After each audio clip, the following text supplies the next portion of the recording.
کن فیکون کے نتیجے میں کھٹ سے ایک انسان پتلا بن جائے، کھڑا ہو جائے، ایسا نہیں ہوتا ہے، بلکہ اللہ تعالیٰ دیکھو تمہاری پیدائش کے سلسلے میں بھی ایسا ہی کہ تم اپنے ماں کے بطن سے، پیٹ سے برآمد ہوتے ہو، کتنے مرحلے گزرتے ہیں اور کتنے مرحلوں کے بعد دھیرے دھیرے ایک انسانی حلیے میں تم ظاہر ہوتے ہو۔ اس سے پہلے نہ سننے کی صلاحیت، اس سے پہلے نہ دیکھنے کی صلاحیت، اس سے پہلے نہ دل دھڑکتا ہے، لیکن دھیرے دھیرے انسان کا وجود بنتا چلا جاتا ہے اور ماں کے جنین میں وہ ترقی کرتا ہے، پھر اس کے اللہ تعالیٰ دل میں دھڑکنے کی صلاحیت پیدا فرماتا ہے، پھر سننے کی صلاحیت، پھر دیکھنے کی صلاحیت، پھر پورا کا پورا اس کا مجسمہ بن جاتا ہے، پھر وہ اس دنیا میں برآمد ہوتا ہے جس کا آگے اللہ تعالیٰ تذکرہ فرما رہا ہے۔ تو یہ انتظام ہے بندوں کے لیے، بندے اس نظام پر چلیں گے اور اللہ تعالیٰ نے بندوں کے لیے یہ نظام مقرر فرمایا، لہذا یہ بندوں کے لیے نظام مقرر فرمایا کہ بندے اللہ تعالیٰ کی نشانیوں کو سمجھتے چلے جائیں، پھر اس کے بعد بندوں کو اندازہ ہوتا چلا جائے کہ ایسا لگ رہا ہے جیسے اب یہ کائنات ختم ہونے والی ہے۔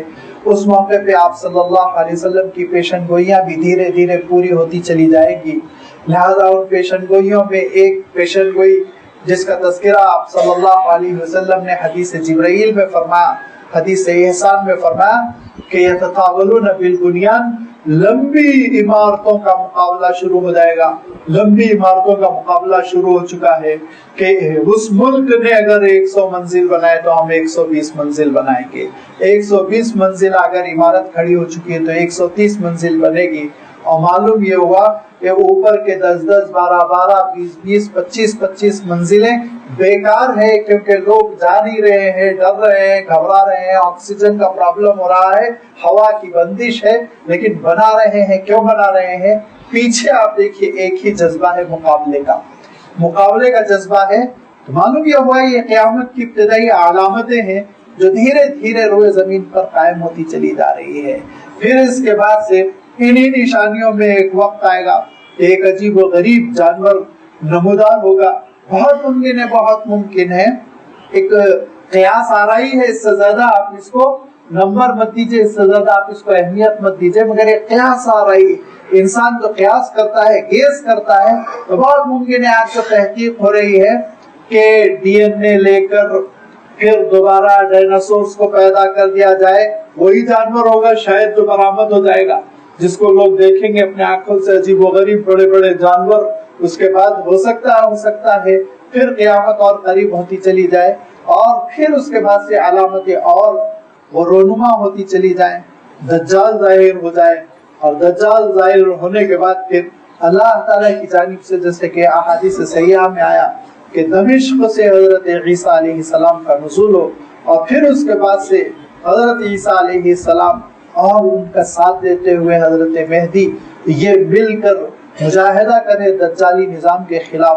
پھر اس کے بعد سے وہ گھڑی بھی آ جائے جس گھڑی کے سلسلے میں حضور اکرم صلی اللہ علیہ وسلم فرماتے ہیں ہر کچے پکے گھر میں اسلام داخل ہو جائے۔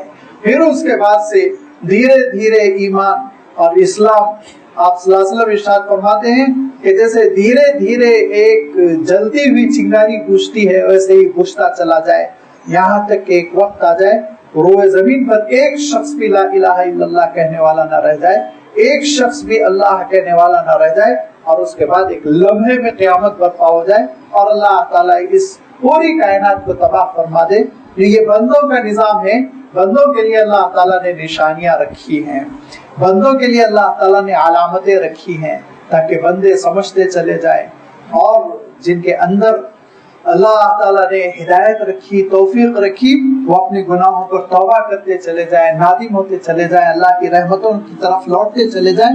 یہ بندوں کے لیے ہے کہ نشانیاں ہوں گی، ایک وقت لگے گا، لیکن یاد رکھو اللہ تعالیٰ ان نشانیوں کا، اللہ تعالیٰ ان مرحلوں کا، اللہ تعالیٰ ان علامتوں کا، اور اللہ تعالیٰ اس پورے انتظام کا مجبور نہیں ہے۔ وہاں مجبوری نہیں ہے، وہاں تو بس حکم ہے کن، اور پھر نتیجہ ہے فیکون۔ وہاں تو ایک آرڈر کا دینا ہے اور اس کے بعد سے قیامت کا برپا ہونا ہے۔ یہ اللہ کی شان ہے۔ تو اس کی ایک طرف قدرت سمجھو، دوسری طرف اپنی مجبوریوں کو سمجھو ایک طرف اللہ تعالیٰ کی شان قدرت، دوسری طرف بندوں کے لیے اللہ تعالیٰ کی سنت، اس کا طریقہ کار۔ لہذا اللہ تعالیٰ نے قیامت کے سلسلے میں اپنی قدرت کا تذکرہ کر کے ارشاد فرمایا ان اللہ علی کل شیء قدیر، ہر چیز پر قادر ہے، کوئی چیز اللہ تعالیٰ کے کنٹرول سے باہر نہیں، کوئی چیز اللہ تعالیٰ کے لیے پیچیدہ، مشکل اور عمل کرنے میں وہ رکاوٹ پیدا کرنے والی نہیں، ہر چیز اللہ تعالیٰ کی قدرت میں ہے۔ لیکن اللہ تعالیٰ نے انتظام کیا فرمایا، واللہ اخرجکم من بطون امہاتکم لا تعلمون شیئا، اللہ تعالیٰ تم کو تمہاری ماؤں کے پیٹ سے برآمد کرتا ہے ایسا لا تعلمون شیئا کہ تم کچھ جاننے والے نہیں، تم کو یہ نہیں معلوم کہ غذائیت کس میں ہے، تم کو یہ نہیں معلوم آرام کہاں کرنا ہے، تم کو یہ نہیں معلوم کہ نقصان دہ چیز کیا ہے، تم کو یہ نہیں معلوم فائدے کی چیز کیا ہے، کسی قسم کا کوئی تم کو علم نہیں۔ یہ تو ماں باپ ہے جو تم کو پروان چڑھاتے ہیں، دھیرے دھیرے تم پہ محنت کرتے ہیں، اور پھر اس کے بعد سے ایک وقت آتا ہے کہ ایک مدت گزرنے کے بعد 15 16 20 سال کے بعد پھر تم سمجھنے لگتے ہو کہ فائدے کی چیز کیا ہے، نقصان کی چیز کیا ہے، کیسے دنیا میں جینا چاہیے، کیسے دنیا میں محنت کرنی چاہیے۔ ورنہ جب تم برآمد ہوئے تھے اس وقت کسی چیز سے بھی تم واقف نہیں تھے، کسی چیز سے، یہاں تک کہ تم خود سب سے زیادہ تم پر شفقت کرنے والی شخصیت اپنی ماں سے بھی واقف نہیں تھے۔ دھیرے دھیرے تم مانوس ہوئے، وقت لگا تم کو اپنی ماں پہچاننے میں۔ اگر پہلے ہی دن کسی اور کے گود میں تم کو دے دیا جائے تو تم اسی کو ماں سمجھتے رہو گے اور اسی پھر غلط فہمی میں زندگی بسر کر لو گے۔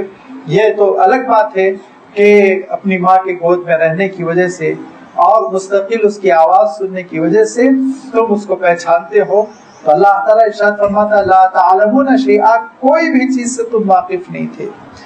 یہ جو واقفیت دی اللہ تعالیٰ نے دی، جو علم عنایت فرمایا اللہ تعالیٰ نے عنایت فرمایا، اور علم کے لیے اللہ تعالیٰ نے تمہارے اندر اسباب رکھے۔ وَجَعَلَ لَكُمُ السَّمْعَ، اور اس نے تم کو سننے کی صلاحیت عنایت فرمائی، وَالْأَبْصَارَ، اور دیکھنے کی صلاحیت عنایت فرمائی، وَالْأَفْئِدَةَ، اور اس نے تمہارے لیے دل رکھے۔ جب انسان بنتا ہے یا کوئی بھی جاندار بنتا ہے تو آپ حیرت کریں گے کہ سب سے پہلے اس کی سماعت کام کرنے لگتی ہے، سننے کی صلاحیت اس کی کام کرنے لگتی ہے، اور دیکھنے کا عمل تو شروع ہوتا ہے اس دنیا میں آنے کے بعد۔ اسی لیے اللہ تعالیٰ نے سماعت کو ہر جگہ قرآن پاک میں مقدم رکھا۔ جہاں جہاں آپ دیکھیں گے کہ مخلوقات کی پیدائش کا تذکرہ ہے اس میں جعل لکم السمع، سننے کی صلاحیت کا اللہ تعالیٰ نے تذکرہ مقدم کیا، پہلے رکھا، بعد میں دیکھنے کی صلاحیت کا تذکرہ فرمایا۔ اور یہ سننے کی صلاحیت اتنی ہوتی ہے کہ جو ماں کے پیٹ میں آوازیں انسان سنتا ہے، ان آوازوں سے اس کے اندر ایک انس اور ایک فیملیئر ہونے کی کیفیت، ان سے ایک طرح کی اس کو ایک اپنائیت کسی کیفیت پیدا ہو جاتی ہے۔ اس پہ حیرت انگیز عجیب و غریب ریسرچ ہوا کہ جن ماؤں کو جو میوزک سنائی گئی تو بعد میں پیدا ہونے والے بچے انہی میوزکس کے دل دادا پیدا ہوئے، انہی میوزکس کے۔ اتنا ریسرچ انہوں نے کیا گیا، اس پر ریسرچ کیا گیا کہ بعد میں جب بچے پیدا ہوئے تو وہی میوزک سے وہ اس کے شوقین رہے، اس کے دل دادا رہے۔ اسی لیے کہا گیا کہ جب ماں پریگننٹ ہو تو زیادہ سے زیادہ قرآن پاک سنے اور زیادہ سے زیادہ قرآن مجید کی تلاوت کرے، کیونکہ جب بچہ پیدا ہوگا تو وہ قرآن مجید سے بہت مانوس پیدا ہوگا۔ یہ علماء نے مشورہ دیا ہے کہ زیادہ سے زیادہ تلاوت پہ وہ وقت صرف کرے، اور یہی وہ وجہ ہے کہ 2500 آوازیں بلند ہوگی لیکن بچہ کسی بھی آواز پر خاموش نہیں ہوگا، روتا رہے گا۔ ماں کی آواز اٹھتے ہی وہ رونا چھوڑ دے گا، خاموش ہو جائے گا، کان لگا کے سنے گا، آپ دیکھیں گے توجہ دے گا، حالانکہ ہے 1 دن کا، 1.5 دن کا، 2 دن کا۔ کیسے ماں کی آواز سے وہ مانوس ہوا؟ اس لیے کہ وہ 6 مہینے سے سن رہا ہے اس آواز کو۔ بہت سی آوازیں سنتا تھا لیکن سب سے زیادہ آواز وہ ماں کی سنتا تھا، لہذا پیٹ میں ہونے کے باوجود وہ اس آواز سے مانوس ہو چکا ہے۔ ہاں، دیکھنے کا مرحلہ کب آئے گا؟ دیکھنے کا مرحلہ اس وقت آئے گا جب وہ دنیا میں آئے گا۔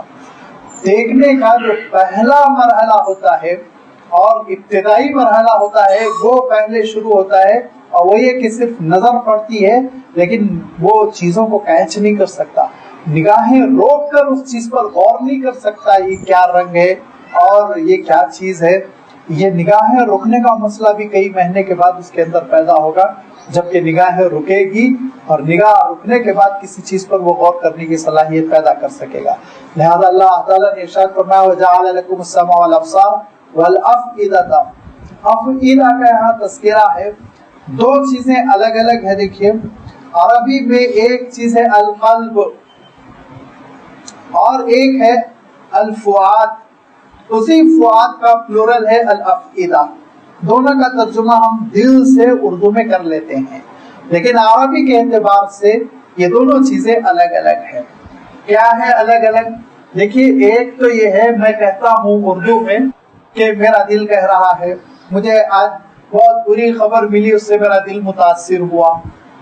یہ جو دل کا لفظ میں یہاں استعمال کر رہا ہوں، میرا دل کہہ رہا ہے، میرا دل متاثر ہوا، میرا دل غمزدہ ہوا، میرا دل خوش ہو گیا، جب میں دل کا لفظ استعمال کر رہا ہوں تو اس موقع پر جسم میں جو ایک عضو ہے جس کو ہم ہارٹ کہتے ہیں وہ مراد نہیں ہے، بلکہ سوچنے سمجھنے کی صلاحیت، مرکز تعقل، عقل کی صلاحیت۔ میں اپنے دل سے کہہ رہا ہوں، میرے دل سے یہ آواز اٹھ رہی ہے، میرے ضمیر سے یہ آواز اٹھ رہی ہے، میرے غور و فکر کا جو مقام ہے اس مقام سے یہ بات میں سمجھ رہا ہوں، سن رہا ہوں۔ یہ ایسے موقع پہ عربی میں جو لفظ لاتے ہیں وہ القلب، قلب، ایسے موقع کے لیے عربی میں لفظ قلب لاتے ہیں۔ اور دوسرے ان کے دل کا آپریشن ہوا، دل میں درد ہے، دل میں فلاں چیز ہو گئی ہے، یہ جب ہم استعمال کر رہے ہیں تو ایک آرگن ہے جو پان کی شکل میں ہے، اس آرگن کے سلسلے میں ہم بات کر رہے ہیں۔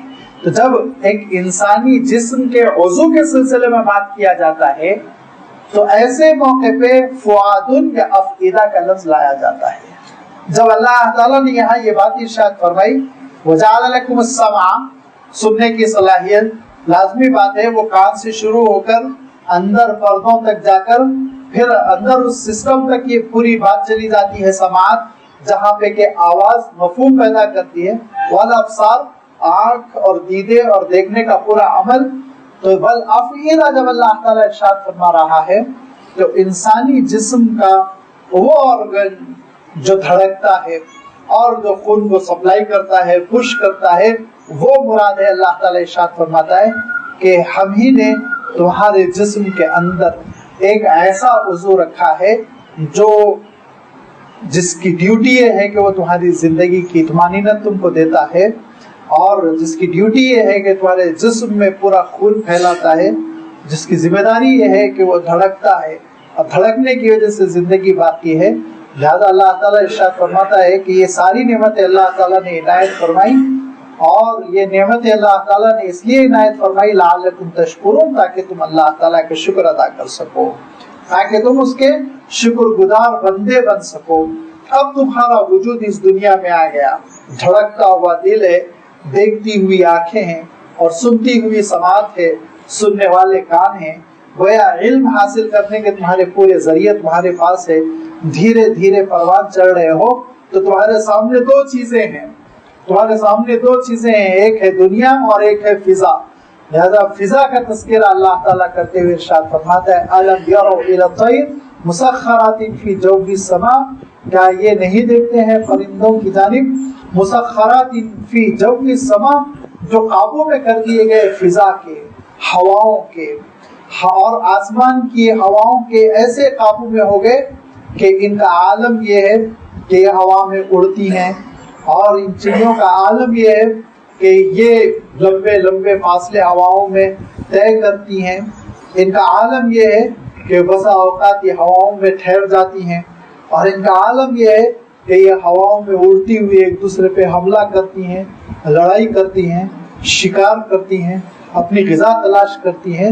تو یہ ساری پرندوں کو، چڑیوں کو دیکھو جن کو اللہ تعالیٰ نے ایسا کنٹرول میں کر کے ہوا میں رکھا۔ ما یمسکہن الا اللہ، کون ہے جو ان کو فضا میں تھام رہا ہے؟ وہ اللہ تعالیٰ ہے جو ان کو فضا میں تھام رہا ہے، ہوا میں ان کو تھامے ہوئے رکھا ہے۔ اللہ تعالیٰ کی یہ شان ہے کہ اس نے پرندوں کو اس شان کے ساتھ پیدا کیا کہ ان کی ہڈیاں بہت ہلکی، جتنے جاندار روئے زمین پر چلتے ہیں ان کی ہڈیاں وہ وزنی، جس کی وجہ سے وہ فضا میں اچھل نہیں سکتے، اڑ نہیں سکتے، لیکن اللہ تعالیٰ نے پرندوں کی ہڈیوں کو بہت ہلکا بنایا جس کی وجہ سے ان کا فضا میں اڑنا آسان ہو گیا۔ نمبر 2، اللہ تعالیٰ نے تمام جانداروں کے سینے الگ انداز میں بنائے، پرندوں کے سینے اللہ تعالیٰ نے الگ انداز میں بنائے۔ تمام جانداروں کے سینے چپٹے ہیں، پرندوں کے سینے اللہ تعالیٰ نے گول بنائے۔ جب گول سینہ ہے اور فضا میں اڑتے ہیں، ہوا ٹکراتی ہے تو دو طرف کٹ کے چلی جاتی ہے، لیکن اگر چپٹے ہوتے تو ہوا زیادہ زور سے ٹکراتی ہے اور جس کی وجہ سے گرنے کا اندیشہ پیدا ہو جاتا۔ یہی وہ پرندوں کا انداز ہے جس کی وجہ سے آپ دیکھتے ہیں کہ فضا میں اڑنے والے طیارے، پلین، ان کا سامنے کا حصہ گول بنایا جاتا ہے، چپٹا نہیں بنایا جاتا۔ ٹرین کے انجن کی طرح، کار کے انجن کی طرح ان کا سامنے کا حصہ نہیں ہے، کیونکہ بنانے والوں نے، ٹیکنیشینز نے تجربہ حاصل کیا پرندوں سے کہ گول چیز رہے گی تو ہوا ٹکرائے گی نہیں، کٹ جائے گی، اور چپٹی چیز رہے گی ہوا ٹکرائے گی، اور اس ٹکر کی وجہ سے امکان پیدا ہو جائے گا کہ وہ باڈی ڈیمیج ہو جائے اور پھر پلین گر جائے۔ لہذا اللہ تعالیٰ نے پرندوں کے اندر دوسری صلاحیت رکھی، سارے پرندوں کے سینوں کو آپ دیکھیں گے کہ وہ گول ہوتے ہیں۔ نمبر 3، اللہ تعالیٰ نے پرندوں کے اندر یہ صلاحیت رکھی کہ ان کی ہڈیاں شاک ابزاربرز کی طرح ہوتی ہیں، اسپرنگز کی مانند ہوتی ہیں، لہذا جب اچانک وہ فضا سے اڑتے ہوئے زمین پہ بیٹھتے ہیں تو ان کو ایک دھکا لگتا ہے، لیکن اس دھکے کا ان کو نقصان نہیں پہنچتا، ان کے جسم کو کوئی کسی قسم کا نقصان اس لیے نہیں پہنچتا کہ ان کی ہڈیاں اس دھکے کو سنبھال لیتی ہیں۔ جیسے آپ کی گاڑی کو سڈن بریک لگایا جائے تو نقصان نہیں پہنچتا اور اسپرنگز جو ہے شاک ابزاربرز بن جاتی ہیں، بالکل یہی کیفیت اللہ تعالیٰ نے پرندوں کی ہڈیوں میں، پیروں کی ہڈیوں میں رکھی۔ تو اللہ تعالیٰ نے ان کے اندر یہ نظام رکھا کہ اس نظام کے ساتھ وہ ہوا میں اڑ سکے، فضا میں اڑ سکے۔ اور پھر یہی نہیں کہ اللہ تعالیٰ نے ان کے اندر یہ صلاحیت رکھی کہ وہ گھنٹوں اڑتے چلے جاتے ہیں، وہ 12 گھنٹے اڑتے ہیں، اور اڑنے کے بعد پھر معلوم یہ ہوا رات میں کسی جگہ انہوں نے قیام کیا، صبح سویرے بس روشنی کیا نمودار ہوئی، پھر انہوں نے سفر شروع کر دیا۔ اور وہ اڑتے ہیں تو سمندر کے کنارے کنارے سے اڑتے ہیں، بیچ سمندر میں نہیں جاتے، ان کو معلوم ہے بیچ سمندر میں رات ہوگی تو ہم پڑاؤ نہیں ڈال سکتے، مصیبت ہو جائے گی، لہذا مائگریٹڈ برڈز جتنے ہیں آپ ان کے بارے میں تفصیلات معلوم کیجئے، سمندر کے کنارے کنارے کنارے کنارے سے اڑ کر ایک ملک سے دوسرے ملک منتقل ہوتے ہیں، اور وہ بیچاروں کو کبھی کبھی مہینوں غذا نہیں ملتی تو اللہ تعالیٰ نے ایسا انتظام کر دیا، ان کی چربی پگھلتی چلی جاتی ہے اور ان کے لیے غذا فراہم اللہ تعالیٰ کرتا چلا جاتا ہے۔ اور ان کا عالم یہ ہے کہ کوئی معلوم یہ ہوا 100 فٹ پر اڑ رہا ہے، کوئی 500 فٹ پر، کوئی 1000 فٹ پر اوپر چلا جاتا ہے، اور پھر اس کے بعد سے وہ ہوا میں اڑ رہا ہے، تیز ہوائیں ہیں، تیز ہوائیں ہیں، اور ان تیز ہواؤں میں اڑ رہا ہے۔ تو دو چیزیں ہیں فضاؤں میں جو ایک پرندے کو اللہ تعالیٰ نے عنایت فرمائی، ایک تو یہ اتنی اوپر چلا گیا، وہ اتنی اوپر چلا گیا، بار بار زمین پر آنا، دانا چگنا اور اپنے لیے غذا تلاش کرنا مشکل ہے، لہذا گھنٹوں اس کو اڑنا ہے اور ایک ملک سے دوسرے ملک جانا ہے۔ تو ایسی صورت میں اب زیادہ اڑے گا، پر مارے گا تو زیادہ بھوک لگے گی، غذا کی ضرورت پڑے گی، لہذا اللہ تعالیٰ نے ان کے اندر یہ کیفیت پیدا کر دی کہ اوپر جانے کے بعد سے صرف اپنے پر پھیلا کے پتنگ کی طرح اپنے آپ کو چھوڑ دیتا ہے، ہوائیں اس کو اڑاتی رہتی ہے، وہ آرام کرتا رہتا ہے، اس کو بھوک نہیں لگتی۔ بھوک کب لگے گی؟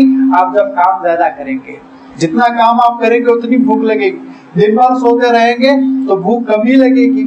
لازمی بات ہے تقریباً یہ کیفیت پیدا ہو جاتی، پر پھیلائے پتنگ کی طرح اس کو ہوا اڑاتی چلی جا رہی اور اس کو بھوک بھی نہیں لگ رہی ہے، اور تیزی کے ساتھ، دوسری بات یہ